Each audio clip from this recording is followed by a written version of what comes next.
I stand in the back of a marble ballroom in Back Bay, tugging at an ill-fitting department store suit while crystal chandeliers spill their light on tables worth more than my monthly rent, and the sound of a string quartet slides like knife steel across the room. The cuff of my sleeve catches on a seam that wasn't sewn straight, and I smell lemon polish and perfume and money in a way that feels like cold water down my neck. I keep my hands in my pockets because I don't know what else to do with them, and because my palms are sweating like I just stepped off a scaffold. I have been doing this work for 24 years since she left and took the other half of a life with her. Since Ethan was 4 and thought the world had 2 parents like everyone else's. Nights stocking shelves at Lowe's until my knees ached, mornings up at 5:30 and framing houses before the sun, mac and cheese dinners in a chipped bowl, second-hand coats that smelled like other winters locked in storage. I learned how to fix a sink by listening beneath a contractor's jawline and learned how to lie awake counting bills instead of blessings. I learned how to make a small, fierce place for my boy with my 2 hands and a stubborn back. I see Ethan across the room in a custom tux that actually fits him, like it was cut for someone who belongs in this light. And for a stupid, irrational second, I almost believe my luck has finally come into pay. He is laughing with Grace Whitfield, smiling like a man who owns all the reasons he was taught to want. And beside her are Dr. Charles Whitfield and Evelyn Whitfield exchanging the sort of looks I grew up watching on TV, those practiced, insulating smiles that keep the poor on the outside and everything valuable on the inside. Logan Whitfield leans in with a cousin, a whisper of a smirk that I have learned to read on other men's faces as the exact sound of being looked down upon. I find the place card because my seat is right there, the one they printed with gold-embossed letters. Daniel Hayes, father of the groom, and the paper is thick and smells like lacquer. My thumb catches the edge and I lift it like it's something fragile. Underneath, someone has taken a gold ink pen, the kind they use for signatures and checks, I think, and added 3 words in looping, careful script that makes the whole thing worse for how pretty it looks. Low-educated fake dad. The color of the ink matches the flourish on the card, and the hand that wrote it could have been trained to be courteous. It is appallingly neat. My blood goes cold in a way that makes my knees unsteady, and my hands shake so badly for a second I worry I'll drop the thing and everyone will see. The snickering starts low and then it swells. Dr. Charles Whitfield lets out that small, precise laugh like a metronome, and Evelyn's eyes crinkle as she whispers the sort of thing women at wealthy tables do to make cruelty look like wit. Logan looks at a cousin and leans into the joke as if he'd earned the right to be cruel. Around us the room ripples, voices that had been pleasant seconds before become a hiss, and cutlery taps like small language. My face burns in a heat I haven't felt on a job site in years, and my chest tightens until I think I might pass out. Humiliation is a physical hunger, and for a moment it takes me over. I flip the plate over like it is a broken brick and stand because staying would be like staying inside a house on fire. My chair scrapes loud on marble, and I can feel 100 eyes descend on me like rain. I start to walk toward the exit with the card folded in my fist, every step a tiny act of leaving behind years of trying to be invisible and respectable at the same time. Ethan's hand catches my wrist, firm and familiar, and when he says, "Let's go home," at first it's so quiet I think it's only for me. But then he says it again, louder, and the entire ballroom drops into a silence so thick the orchestra stops mid-song and 280 people look at us as if we had split the room in half. My humiliation tastes like metal, and under it something older wakes up. A father's protectiveness that will not be belittled in public, not when the boy who learned to tie his own shoes is a man standing beside me. The drive back hits like a wall of electric silence. Ethan's sleek electric car idling with a soft hum, the city lights skimming off the Charles River on my side like someone dragging a thumb across a knife. I sit stiff in the passenger seat and feel every sound, the tires whispering over wet pavement, the faint rattle of my own breath. The silence is loud enough to replay the ballroom, gold ink on thick paper, laughter like a blade on a loop that won't stop. The walk up on my block is 3 stories of honest clutter and small noises. A creaky radiator that kicks on and off like it's arguing with the building, Mrs. Alvarez's TV upstairs tuned to late-night Spanish programs that leak soap operas through the floorboards, and our hallway light that never quite comes on all the way. I notice these things the way I notice boards that are off square on a job site. They're a kind of map that tells you where you belong.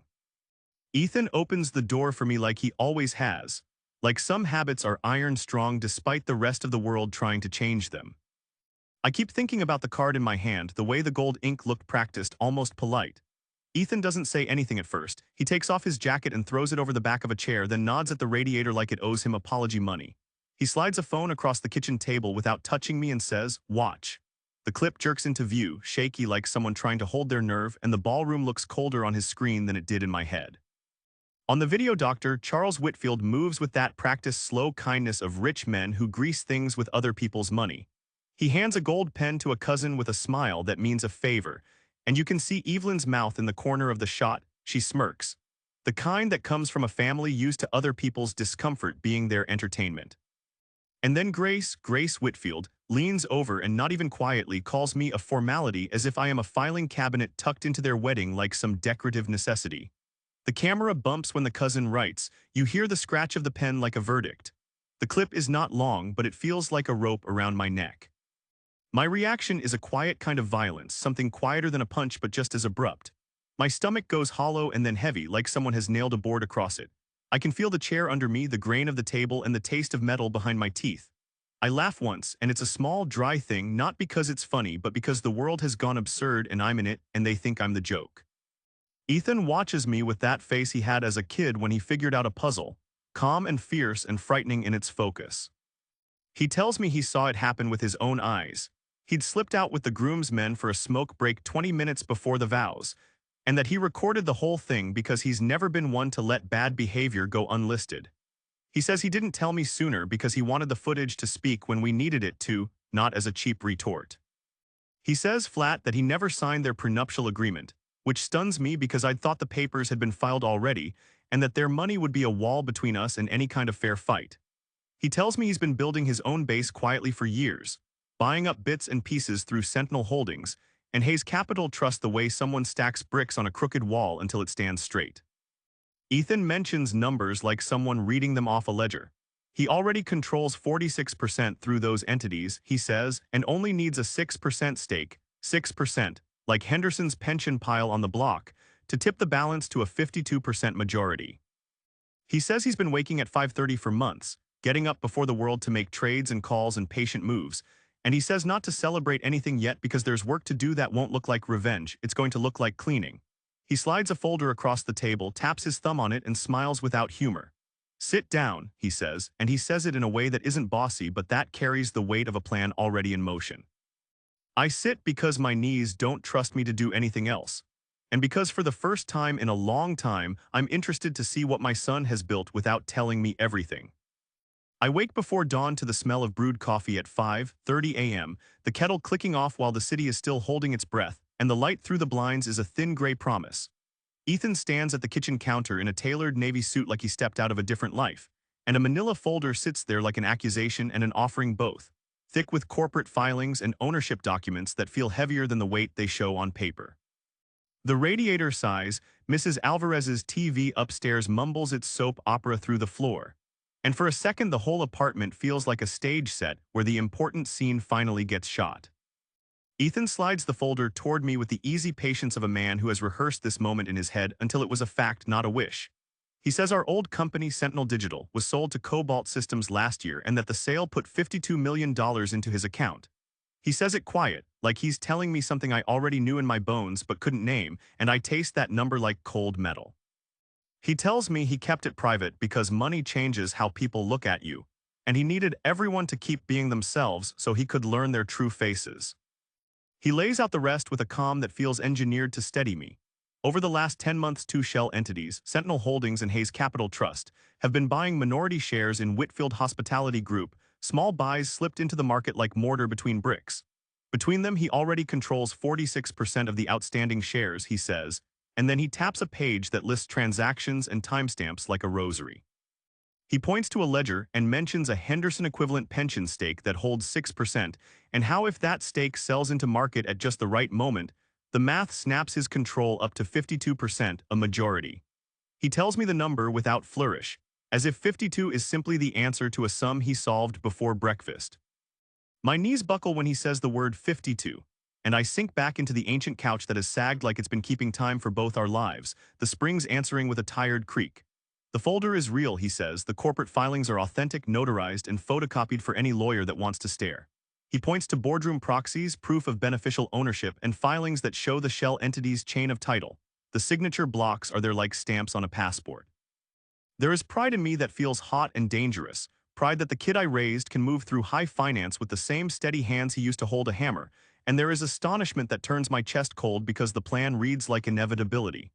Ethan smooths his suit jacket and looks at me, not as a father but as an ally with work to do, and says the time to act is 9:30 in the morning. He doesn't say it like a threat. He says it like a schedule. The glass tower of Whitfield Hospitality in the financial district rises like an accusation against the morning sky, and Ethan walks through its revolving doors calm as if he already owns the view. Receptionists look up from screens with the exact kind of startled faces you get when a storm front moves in unexpectedly, eyes wide, coffee cups pausing midair, and a security badge flashes under fluorescent lights like a warning. I trail behind him with the manila folder under my arm and feel like an intruder in someone else's life, until everyone's stare convinces me this is mine now. We get led to a boardroom that smells of lemon polish and old leather, a long mahogany table polished to a mirror, and chairs that have been warmed by privilege for decades.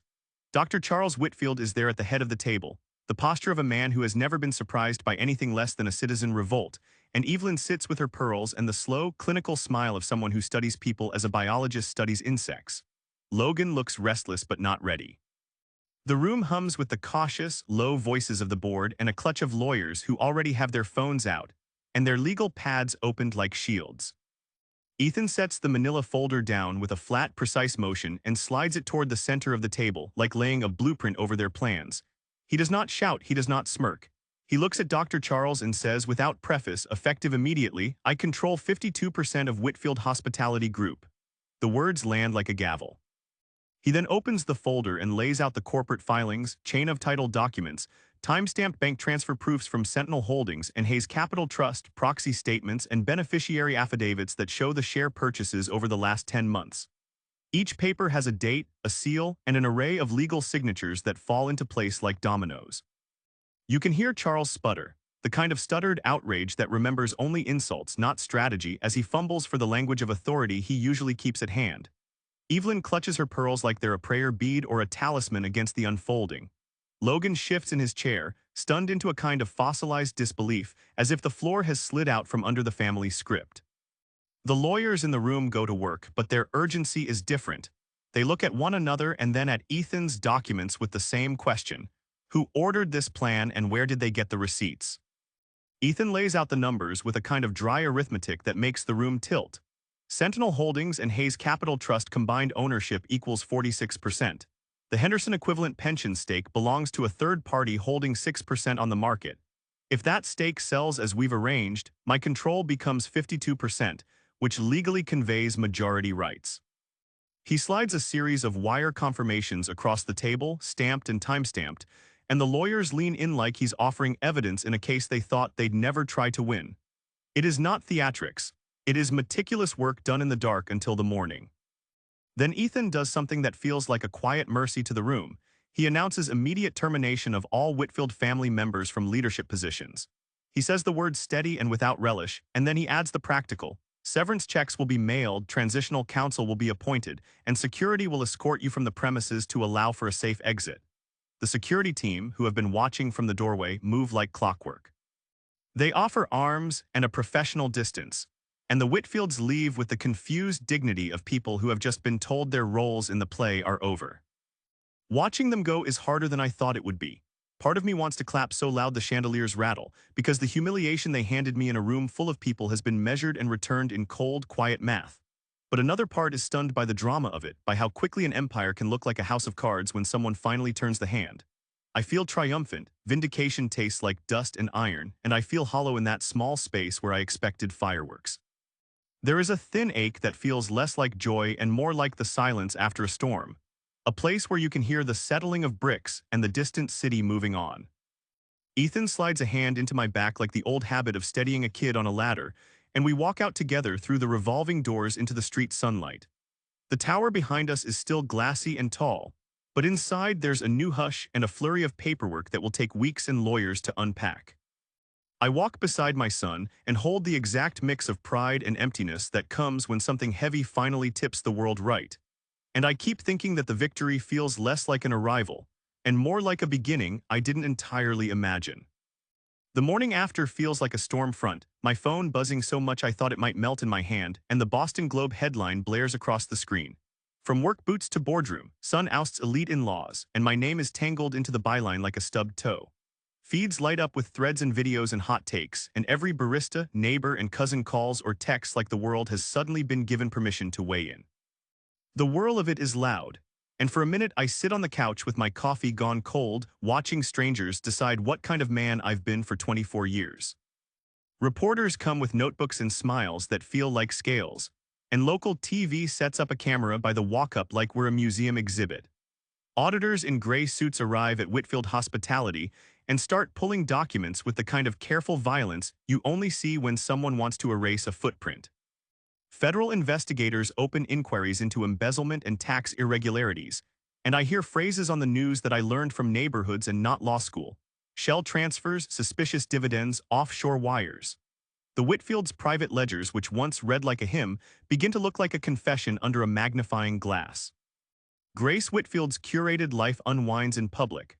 Her perfectly staged brunch photos drop off feeds, her charity selfies get fewer likes, and invitations that once came like magnets stop sliding into her inbox. People who used to smile for her now look away, and formality becomes the word they use when they're trying not to laugh. She attempts a statement, an apology with the polished edges of someone who has practiced regret, but it lands thin and everyone knows the only apologies that work are those that change behavior. Watching her come undone is not a private pleasure. It feels like watching a houseplant wither in a greenhouse that should have been watered. Ethan never gloating is the part that surprises people who expect a boardroom wrestling match to be loud with triumph.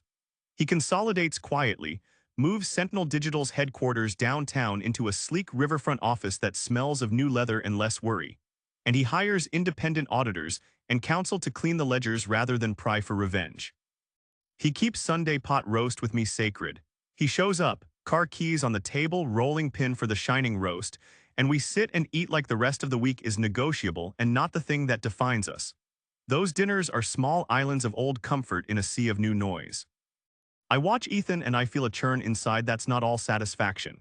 Revenge tasted sweet the way a ripe apple tastes sweet if you pluck it from a tree someone else watered, but the sweetness fades the moment you see who else is under the tree.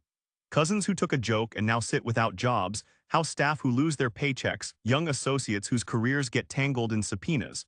Punishing the Whitfields is not the same as restoring dignity to everyone they hurt. Ethan notices this too. He pauses in meetings and looks at the fallout like a man who can do both good and harm with a single spreadsheet. We talk late into one night about what comes next. He says he built numbers and legal fences but didn't build answers about community or repair. I tell him I feel proud and hollow both, like a hammer that's done its work and now needs a new purpose. He listens, which is what I've always wanted, and he admits aloud that he is scared of becoming the kind of man who uses power for the fun of it rather than to fix things. That confession sits between us like a promise or a warning, and neither of us knows yet which it will become. What I do know is that these are not endings. They're messy beginnings that will ask both of us to choose carefully. A thunderclap knocks me from the couch like someone throwing a weight at the front door, and when I open it, Grace Whitfield stands there soaked, hair plastered to her face and her dress clinging like a bad memory, rain dripping off the hem onto our stoop. She looks smaller than she did in the marble ballroom, smaller than the woman whose lips shaped my name into a joke, and for a second I test the old reflex to slam the door and be done with it. Instead, I find my voice and call Ethan. I tell him there's someone at the door and he says he'll be down in 2 minutes. And the way he says it makes the wet woman on my step seem like an intruder in someone else's story until she starts to speak.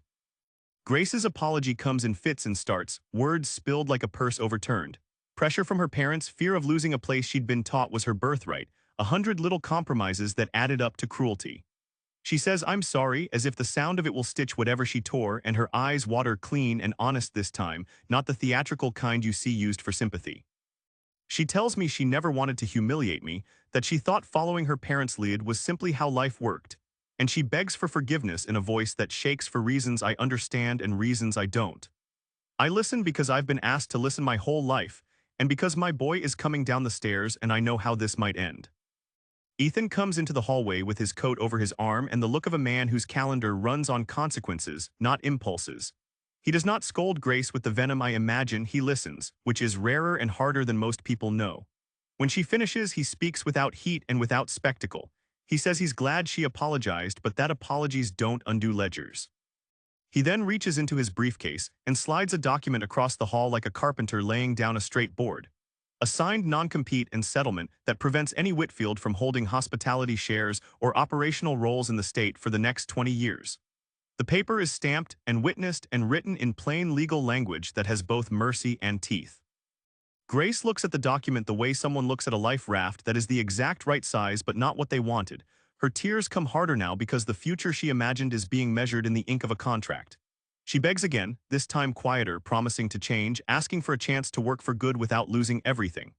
Ethan doesn't shout or gloat. He explains that the clause is part business necessity and part moral boundary. He tells her that this prevents the family from rebuilding in the market they used to dominate and ensures the people who were hurt won't be pushed around into silence by another wave of influence. He says it plainly, this is about protection, not revenge. I watch Grace, who once tilted her head and said formality, as if I were a decorative object, stand humbled and transparent, the rain making tracks through her mascara, the expensive handkerchief in her handbag useless at cleaning what she's done. I feel a pull in my chest that is equal parts triumph and a strange, uncomfortable sorrow. Part of me wants to punch the air, to feel the justice land as solid as a paycheck after a week of overtime, but another part of me listens to Ethan's quiet voice and hears the lesson he's trying to teach. We can make people answer for harm without turning them into rubble. Ethan closes the folder gently and offers Grace a way forward that isn't a ladder back into what she had. He suggests community service with the Hayes Foundation, a program to support trade apprenticeships, and a public apology with the organizations she once paraded before. But he holds firm on the non-compete. Grace nods, cleans her face with trembling hands, and for a long minute we stand on the damp stoop in the smell of rain and old concrete while she folds herself back into the shape that will be her life now. When she leaves, she thanks me and Ethan in a voice that sounds like a promise and an admission both, and the door closes softly behind her. After the door shuts, we sit at the kitchen table and do not clap each other on the back. The storm outside eases, the sounds in the building settle, and I feel the truth in Ethan's method. Accountability without cruelty, consequences that protect the future rather than relish destruction. I am proud of him, and I am left hollow in a way that keeps me honest, like new plaster that needs sanding before it can hold paint. And for the first time in a long time, I think about what it will mean to rebuild in a way that doesn't copy the old mistakes. I sit front row at the Fairmont Copley Plaza with my hands folded so they don't fumble, and the chandelier light makes the whole ballroom feel like a place where promises can be weighed. Ethan stands at the podium in a dark suit that fits him like a second skin, and his voice cuts through the hush with the steady calm I have watched him carry since he was a boy. The crowd leans in, business leaders, community organizers, scholarship kids in cheap tuxes and new dresses, and when Ethan says the name aloud it lands like something both simple and huge. The Daniel Hayes Foundation for Working Families Education. Applause rolls through the room like warm wind, and Mayor Reynolds takes the stage with a grin and a handshake that reads like a press release. He talks about opportunity and practical help, and when he mentions trade apprenticeships and scholarships, the applause lands harder because people in this city understand the work behind small chances. I feel my chest tighten with a kind of pride that smells like sawdust and coffee, the markers of a life spent building things, and I remember nights at Lowe's and mornings on roofs that taught me what steady means.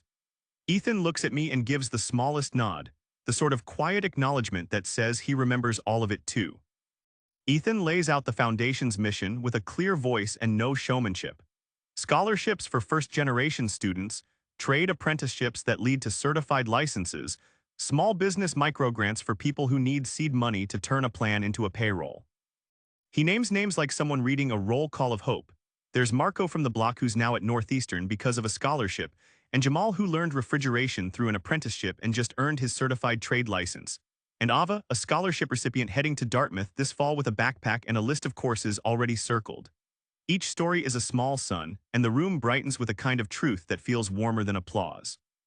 I think about the money, how Ethan used proceeds from the Sentinel digital sale to Cobalt Systems, the quiet $52 million that people have been whispering about, and how he could have turned it into whatever the world offers men who suddenly sit at the top of a ledger. Instead, he put numbers into a plan that makes chances instead of walls. He could have made a museum exhibit of revenge. He chose a program of repair. Watching him explain grants and eligibility, and the way trade halls will be linked to apprenticeships, makes me feel like a craftsman who finally sees his tools used to teach others instead of to shut doors. Months later, Grace shows up at one of our community events, smaller and remarried by the look of her hands. She's quieter now, the social feed is not her stage anymore. She comes up to me in a room full of clinking coffee cups and thank you notes and tells me her daughter got a summer music grant from the foundation. An offer that didn't cost much money, but meant the world to the little girl who had been humming in the back of a car on the ride from piano lessons she couldn't afford. Grace thanks us with the raw, humble voice of someone who learned the hard arc of consequence and is trying to steer differently. I listen and feel my face loosen on the inside in a way I didn't expect. Boundaries remain, contracts and legal fences exist for a reason, but seeing a child get a chance because of what we built softens something in me that used to harden at cruelty. There are days I still remember the gold ink on the place card and nights when the empty chair at our table feels like a shape that could be filled with anything but isn't. I keep Sunday pot roast sacred with Ethan. We eat, argue, laugh, and sometimes go quiet like old men remembering old jobs. We talk about how this work could go wrong, how power corrupts in small ways, and he listens and checks himself, which is all a father could realistically demand. He has learned restraint, and I watch him choose restraint over spectacle more than once, which makes me proud in a way that is not hungry for applause. Standing at the gala that night, I look over a room of faces that have been through loss and learning, and I feel something like completion and something like a question that won't settle. We have built a foundation that buys tools and books and licenses, and we've put rules in place that keep old harms from returning, but the work of dignity is messy and endless. As the mayor raises a glass and the crowd leans forward to hear the next name called, I wonder quietly, with all the faith left in a man who has spent his life turning raw materials into shelter. What will we build next, and who will we make room for at the table? The banquet lights hit the Fairmont Copley Plaza ballroom like sunlight in a glass jar, and for a second the whole room feels held up by the chandeliers as 800 people clap. Tablecloths are white and thick, the centerpieces low so everyone can see the stage, and the hum of conversation swells and settles like tide. Scholarship recipients beam with the kind of calm joy that has nothing to do with cameras, and at the podium my son breathes in and chooses gratitude over vengeance in the plainest, truest way. Ethan speaks and his voice is clean, not full of triumph but full of promise, and the room leans in because promises at this scale come with responsibility. He thanks the partners, names the apprentices who learned refrigeration and electrical work through our programs, and thanks the teachers who took a shift early to write recommendation letters. He mentions the story of Marco from our block and Jamal who earned a trade license. And when he speaks their names, people in the room nod like they know what hard work looks like when it's finally rewarded. The smell of roast and coffee drifts past me as plates are cleared and new courses arrive, and I keep my hands folded so they don't tremble when someone I don't know leans over to say thank you. Ethan announces the foundation's expansion into apprenticeships and small business loans, and the sentence lands like the final piece of a building plan. He explains how small microgrants will underwrite tool purchases and how loans with patient terms will let new businesses put up a sign without losing their shirt in the first year. People applaud because the idea is practical and honest, not a vanity project. He reads the numbers plainly and they sound like a promise written into policy. Over the next 5 years, the Hayes Foundation will fund more than 600 scholarships and apprenticeship placements. The reason 600 seems both huge and small is because each one is a life grafted onto an honest chance. When I hear the figure sayable out loud, I feel a thump of something like relief and a quieter, steadier pride. Relief because money is being turned into ladder rungs, not into trophies. A few seats away, Grace sits politely, quieter now, and I notice her hands in her lap like someone practicing how not to reach for old power. She claps when names are called and her applause feels less like performance and more like participation, which is exactly what we wanted, more people learning to give instead of to command. I think of the contract Ethan made, the 20-year boundary that keeps her family from rebuilding in our market, and I know the line between protection and punishment has stayed clear, because he wanted it that way. After the formalities, the speeches dissolve into conversations, and the room becomes 1,000 small meetings about plans, mentors, and the next steps for apprenticeships. People I used to avoid at union meetings now shake my hand like an equal, and some thank me with a look that says they know what late nights and double shifts cost. Ethan moves through the crowd with a steady hand, greeting recipients and donors, with the same patience he gave me when I learned how to square a frame. And I watch him carry a dignity that was hard-earned and deliberately chosen. Later that night, we step out onto a hotel balcony, and the Charles River runs black and silver under the moon, the city breathing soft behind it. The air smells like rain and the kind of cold that makes you feel all your edges, and we lean on the railing and talk about the path we walked. Humiliation in a marble hall, the slow work of acquiring shares in secret, the legal fences that kept the peace, and the mercy he offered that was never easy but was necessary. We speak without shouting, the words small and honest and more like blueprints than apologies. I look at Ethan in the night light and feel clean, not lighter but steadier, and I know this is not an ending. The work of restoring dignity keeps coming, and the foundation will need more than money. It will need patience, humility, and a stubborn refusal to turn power into spectacle. So here I am asking you and myself the last quiet question that will not let me sleep. If you stood where I stood, humiliated in public, offered a ladder and a choice, what would you build and who would you let in at the table?